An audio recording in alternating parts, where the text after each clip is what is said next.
Do you believe everything you're told? Maybe you do, but around here we expect you to prove it. Because this is... People Are Funny. Yes, NBC presents John Guedel's production of People Are Funny, transcribed from Hollywood. And now here's America's top master of ceremonies, Art Linkletter.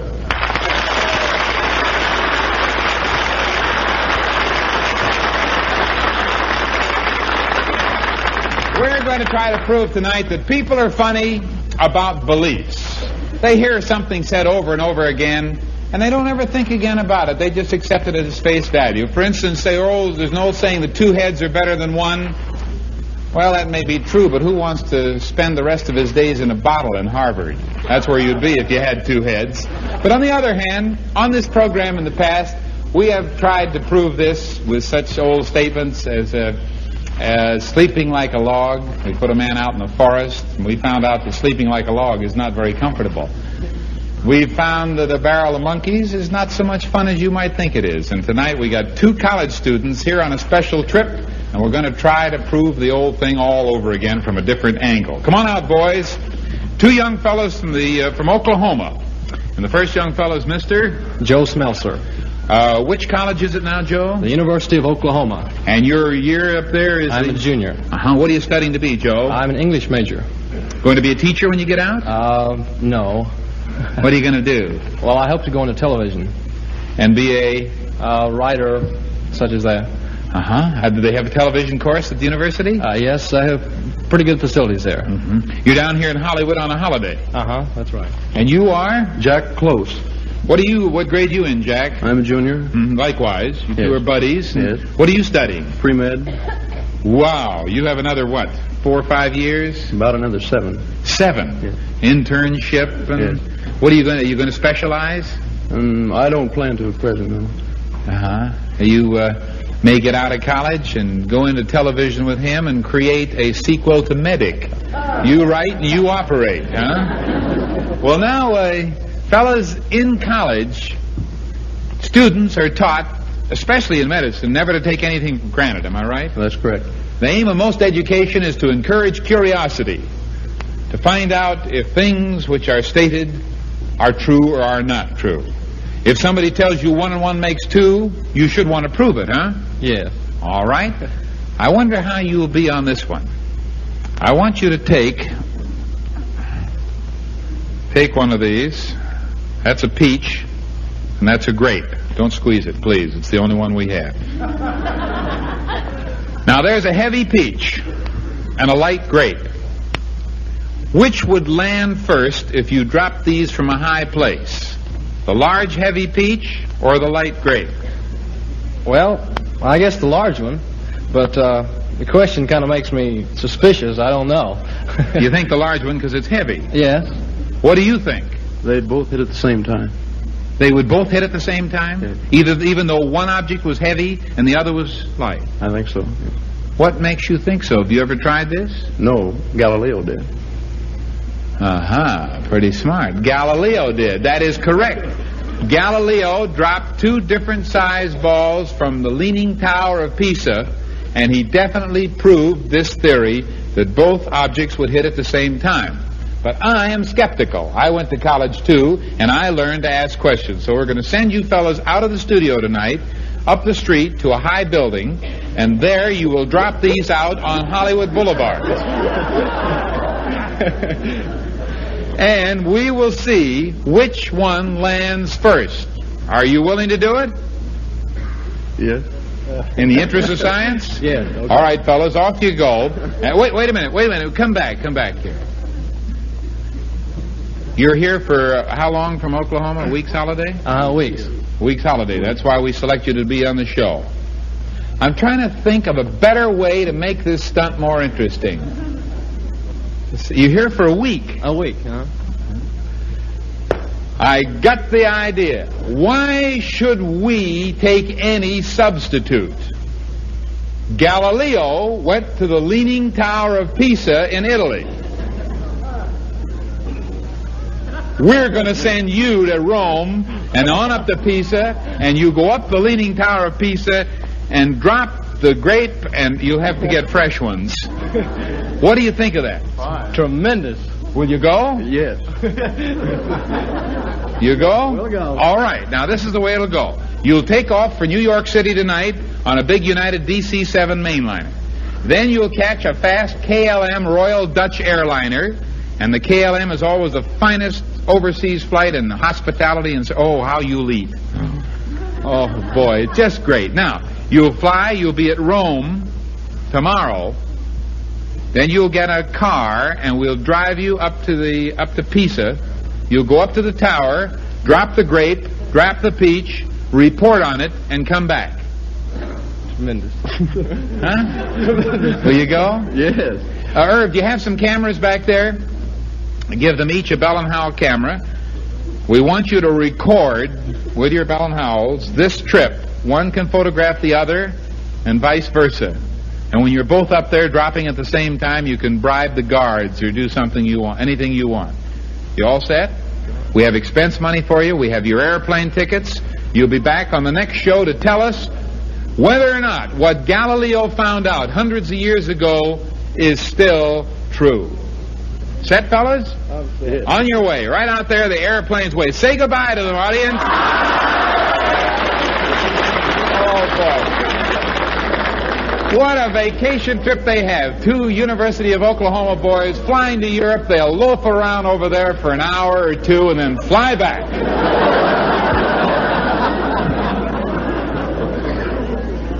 Every year more people buy RCA Victor than any other TV. Give your family the luxury of big change RCA Victor television. New lowboy models. Long, low, lovely.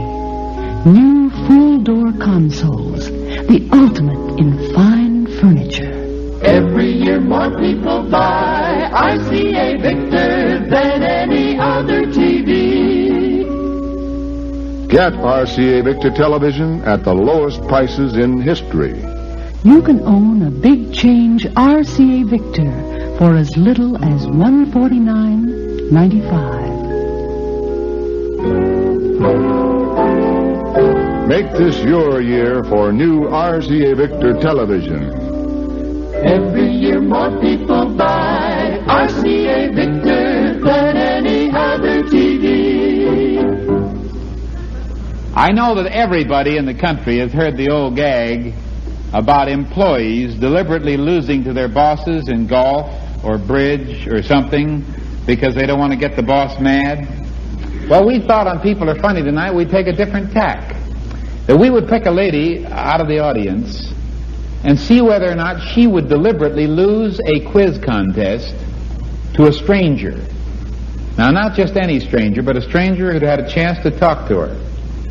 Backstage right now in a soundproof room with a hidden microphone is a lady picked out of the audience. She told me that her job is to take temperatures of crankshafts. We'll see how her temperature goes at what's going to happen. Because the stranger who's in the room with her, and she saw picked out of the audience along with her as a volunteer, is not really a volunteer at all. He's our spy, and he is going to make a proposition to her. So listen to his pitch as right now we signal him and cut in our microphone. So engineer and John, give Mr. Weaver, our man, the signal. Listen. Gee, we haven't got much time, and I'm a little bit embarrassed about this situation. I've been thinking about this quiz that we're going to go on today, and we both want to win awfully bad, both for a couple of different reasons. Seem like you're interested in the prizes, and I'm interested in winning for the prestige of winning. Now, I've got a little proposition I'd like to make to you where nobody will get hurt and we'll both get what we want. Now, if you would hedge a little bit on those questions and let me win, I'll give you all the prizes because they don't mean anything to me. It's a proposition that I've got to win because it's embarrassing to me if I don't. And what do you think of that? I mean, it's... Well, they'll probably ask me some questions that I won't be able to answer anyhow. So well, it's... I don't know. Well, this is one way of making sure that you go back to Indiana with, the prizes and so forth. And here's where I'm up against it. See, my boss is out in the audience there today, and so's my wife, and we've got a half a dozen guests with us, and I've always been a blowhard and telling them how good I am on quiz programs and so forth. Gosh, if I don't win this, I'll never live it down. Well, I don't know. I don't feel quite right about it, but... Well, if you, I don't know if you'll be hurt by it. I mean, it's only a program. No, I know what the it heck? is. I mean, you'll be happy, I'll be happy, which is the important thing, isn't it? I mean, well, they got their program. You're liable to win.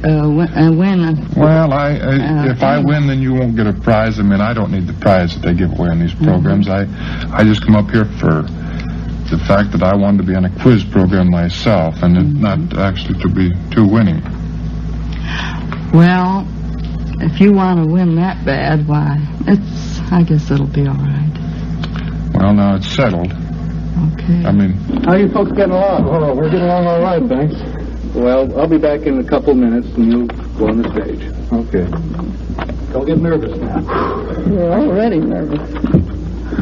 If I get any more nervous, I'll be two people. Now it's agreed. Well, where is the, I'll ask you the questions, and then You ask me the you questions? can answer them. If you can't, I'll give you the answer. Where is that test? That way you win no matter what happens. Agreed? Okay. Shake. We're partners. All I want to do is win the contest, and my boss doesn't think I'm a fool. Uh-huh. I go out to Golden Bull, and I haven't won. I'm sweating like I bet that'll be it. No matter what it is, Oh, here. Here it is. I'll bet you'll be on this. Now, let's see. What's the first one? Score, first quarter. Does he, I can just see Mr. Billingsley now. Situation. Does he keep a steady position and wait for a safe distance or a safe chance to pass? That's I wonder what the two. question is. They're studying out of quiz books we gave them. They got a bunch of books they're reading. Well, sometimes See, seldom. that's the idea right now. Well, it's all They've been set. studying together for about 10 minutes. All right, cut them off, engineer. Cut them off. Now, we want to see whether a woman out of the audience will feel sympathetic enough to some poor guy whose boss is in the audience so that he will win a contest. So I'm going to give her easy questions. If she misses those, she's got to throw the contest. And she's never met him before, just a few minutes ago. All right, go get them and bring them in. They sounded like conspirators, didn't they, in there? He says, remember, I got to win. And now, ladies and gentlemen, for our next stunt, a quiz contest between two people pre-selected. Oh, come right in. Out of the audience. How do you do? How do you do? You are Mrs. Yanko, Mary Yanko, from? Gary, Indiana. And Mrs. Yanko, are you a tourist out here? Yes, I am. Did you ever have any idea you'd be on People Are Funny? Gosh, no. But you just stuck your hand up. Huh? I just took a chance. Yes. Well, that's wonderful. What do you do back in your hometown? I'm an observer.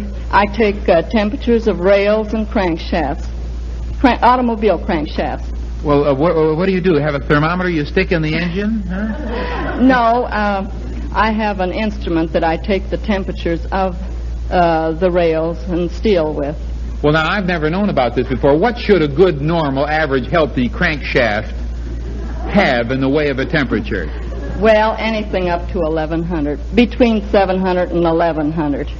Well, ladies and gentlemen, I'll bet you never thought that there was a woman rail taker temperature of in the United States. Is there any future to this job? What kind of money does it pay? Oh, very good. Are you married? Yes. What's your husband do? He's a stocker in the mill. And is he with you tonight? No, he's at home. I'm on vacation. Well, good for you, Mrs. Yanko. Huh? Yes. Oh, yes, that's nice. Well, I don't need my temperature taken, thanks, just the same. My crankcase is in great shape. Your name, sir? Dick Weaver. What do you do, Mr. Weaver? I'm the manager at the Golden Bull Steakhouse over in East Whittier. Ah, and as the manager, what is your main job? To seat people or to run the kitchen or what? Well, I seat people, run the kitchen, run the bar, do the bus work, anything that happens to be done. How big a restaurant is it? We'll seat 150 people. Ah, fine, And you're an ambitious young fella and probably married? Very married. Like to have a restaurant of your own someday? Very true. And be serving a bull of your own? 2 or 3 bowls. Yes, well, you've come to the right place. I have an unlimited amount of bull. Well, now, the idea of tonight's quiz show is to pick a man and a woman out of the audience and just have a little fun with a quiz game, which we do from time to time. And we'd like to see which one of you can win in a little contest. We'll alternate questions back and forth. So we'll start right out. Mrs. Yanko? Yes. What kind of a fruit is a bing? Cherry? A cherry. That is correct. Now, your question, sir. What do they call a male goose? A gander. A gander. That is correct. Now, what is a Rome beauty, Mrs. Yanko? Now, remember, this is a contest, so everybody try their best. What is a Rome beauty? An apple? That is right. It's an apple. You've got 2 right. Mr. Weaver, what do they call a male sheep? A ram. What? A ram. A ram. That is correct. 2 and 2. Now the contest gets hotter now. What is an Alberta? Peach? A peach. That is correct. Boy, you're plenty good, Mrs. Yanko. Did you know that? I just guessed at it. Well, it's excellent. What do they call a male hog? A boar. A boar. That is correct. What kind of a fruit is a Valencia?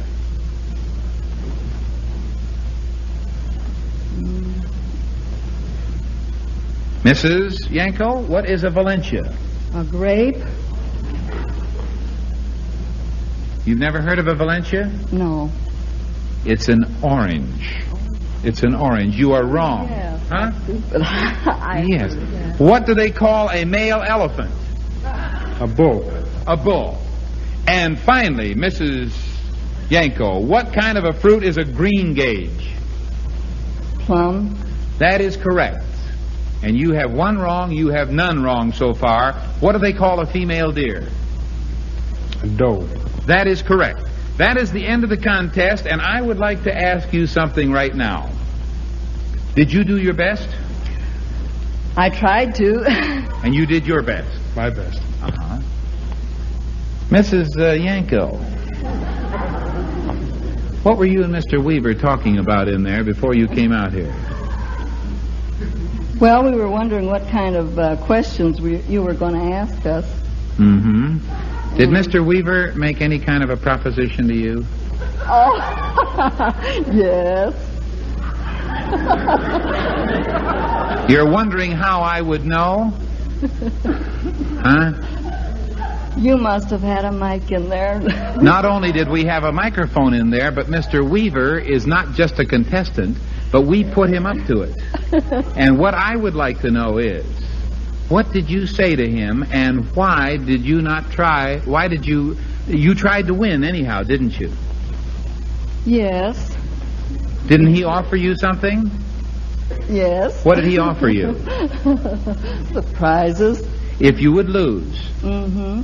And make him look good. Mm-hmm. But you didn't do it. No. Why not? Well, I don't know. Did you agree that you would? Yes. In other words, in there you agreed to throw the contest and let him have the prize. Well, he wanted to look good in front of his boss. That's what he said, and you were soft-hearted. Yes. And you said you would. Yes. Well, why didn't you deliberately throw it? I don't know.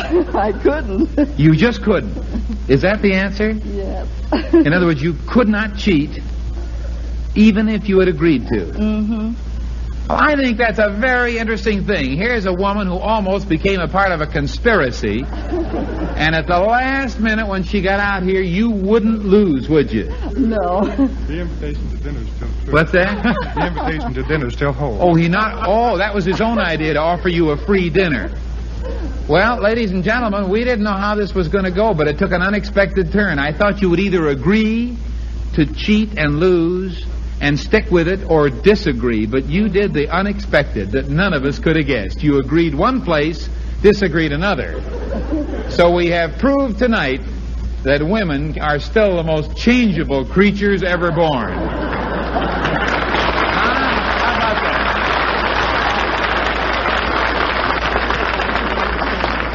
You were honest enough to have your conscience at the last moment come to your rescue, and you wouldn't cheat even to help him. So we're going to give you, for your home, a beautiful consolation prize of a Tappan range, a great big range with all its exclusive features.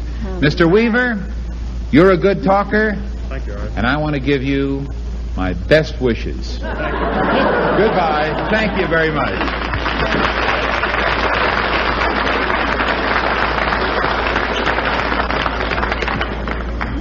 If you like more adventure of the Western type, you'll enjoy listening to The Lone Ranger, heard every Monday through Friday on NBC Radio.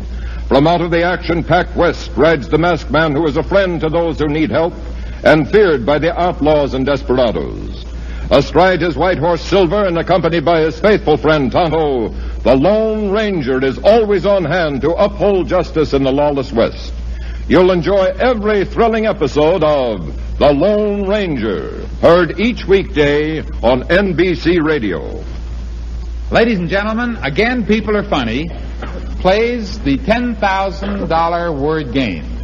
Over the last few weeks, we've been trying to give away $10,000 in cash in a game that only takes a couple of minutes to play. And our guest selected out of the audience on the basis of someone who volunteered and who has never won anything in their life is waiting backstage and has no idea what kind of a stunt she was selected for. She doesn't know anything about what's coming up. So let's bring her in and see what fun we have as we reveal what we're going to do. Can we have the young lady, please? Hello, over this way. Hello. You were just selected a moment ago out of our audience, and you had no idea you'd be on the show when you came here tonight, did you? No, I didn't. You're no. Mrs.? Delbert Hahn. Now, you know what kind of a show this is, Mrs. Hahn. Yes, I do. Anything can happen to you. Yes. You're willing to do anything. Yes. Try anything. Yes. You're a good sport. Yes. All right. Now, you remember I asked for a volunteer, Mrs. Hahn, is it? Hahn, H-A-H-N. Uh-huh. Who never won anything. Have you ever tried? Send in box tops? No. Why not? Because I feel like the law of average is against me. You give up before you even start. But I try to enter my children in things. Yeah, have they ever won anything? No, but we're trying right now to win a coloring contest. Have you ever bought a ticket for a bingo game or an Irish sweepstakes or anything? No. You don't Just women's society, you know, a little... Or raffle or something. You never won anything? No, never. What does your husband do? He's a salesman for Weber's Baking Company. And you have how many children? 2. 2 children. Well, now, Mrs. Hahn, I'll bet you'd like to win some money. Oh, I would, very much so. I'm going to unveil something here and let you look at this wheelbarrow. What do you see? Money? $10,000 in cash. Are you still breathing? Yes. That's all yours in the next 2 minutes if you win a game that we have here on the stage. And here's how we play the game. If you will look around here, you will see a number of letters. A-C-R-E-S. In fact, that's a word, isn't it? Yeah, a word. But these letters can be moved in any position that you wish them to be moved, and you can make 5 different words with those same letters. You can see what words you can make. And back of one of these letters, you see I can move this and pull it up. Behind one of them is the letter 1, and behind the other 4 are the figures 0. So if you have the right word at the end of the game, the letter with the number 1 is up here, and you get 10,000. If it's another word, the letter with the 1 will be here, and you get 1,000, or 100, or 10, or $1. Now, Mrs. Hahn, do you want to take this word? This might be the $10,000 word. Or you can change it to another word. You'd like to change it. It's entirely up to you. Make another word. Just switch it right around.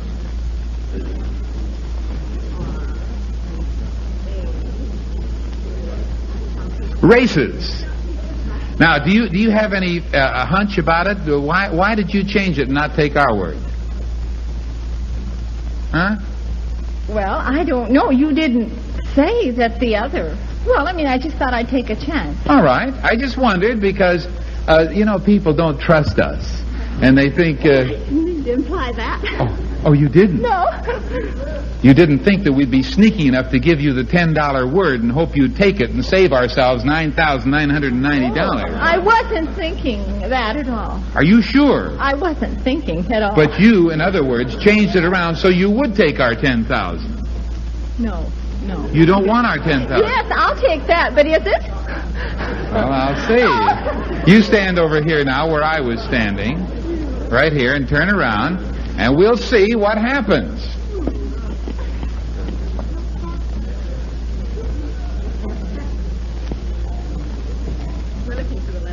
We're looking for the letter 1. Yes. Well, so far you have $10,000. If the 1's here, you've won $10, and you have won... Oh.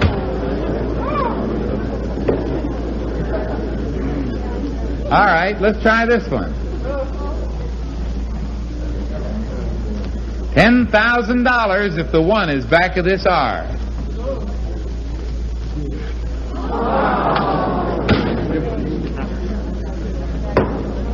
Come to me.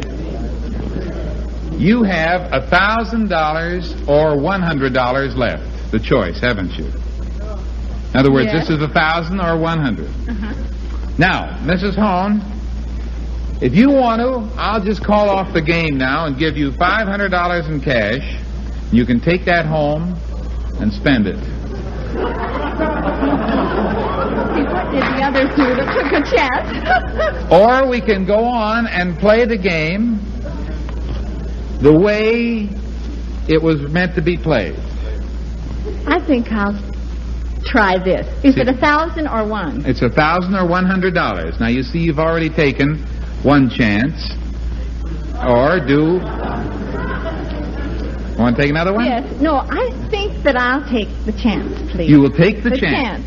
All right. Does that mean that the chances are 1,000 to 1 that I would guess it? No, 1 to 2. That's right. Okay. No. I'm not too bright. Now, wait a minute. Now, look. No, it's very simple to figure out. I have 2 chances. This is 1,000 and this is 100. See, if the 1 is back here, it's 100, or here it's 1,000. Now, if you take the 1,000 divided by the 100, you see, is 10. Then you take the multiple of 10, which is 2, over a factor of 5, which gives you... I'll take the chance. Now, there's no way to figure. You want to take the Because chance. I'd be happy with either. All right, you go on back over there and we'll see. It's up to you.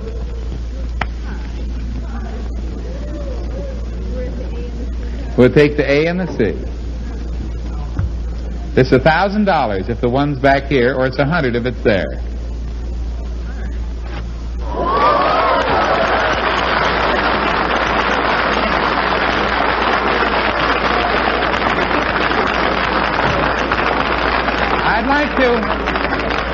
I'd like to point out something for people who think we are sneaky characters. The word was acres, A-C-R-E-S. If you hadn't touched it, you'd have gotten $10,000. We were trying to give you the money, Mrs. Holmes. But $1,000 is not bad, is it? I should say not. I'm very happy. What are you going to do with it? Oh, I have some wonderful charitable things that I want to do. Some charity things? What's your number one charity? Oh, Korea. We have a Bible club in Korea that we're supporting, and I've been saving my allowance to send, and I'm going to... A Bible club from which church? Well, it isn't from a church. It's a Presbyterian. They're orphans over in Korea, and there are 85 of them, and our church club sponsors one Bible club, which teaches them to read and write and their religion. It's all the education they have. Well, I can't think of a better thing for that $1,000 to go towards. Thank you very much, Mrs. Hahn.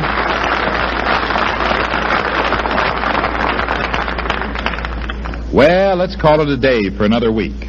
Next week on People Are Funny, a man, a maid, and the sneakiest lie detector you ever heard about. Be sure to listen.